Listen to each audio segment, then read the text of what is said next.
જંબુસરમાં ગેરકાયદેસર માટી ખોદકામ પર ફરી તવાઈ। જંબુસર તાલુકાના ડાભા ગામ નજીક ભરૂચ જિલ્લા ખાણ ખનીજ વિભાગે ગેરકાયદેસર માટી ખોદકામ સામે ફરી એકવાર કડક કાર્યવાહી હાથ ધરી છે।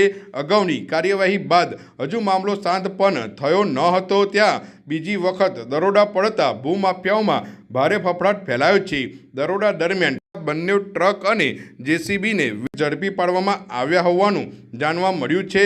જપ્ત કરાયેલા વાહનો સહિત અંદાજે ₹60 થી 65 લાખનો મુદ્દામાલ કબજે કરવામાં આવ્યો છે।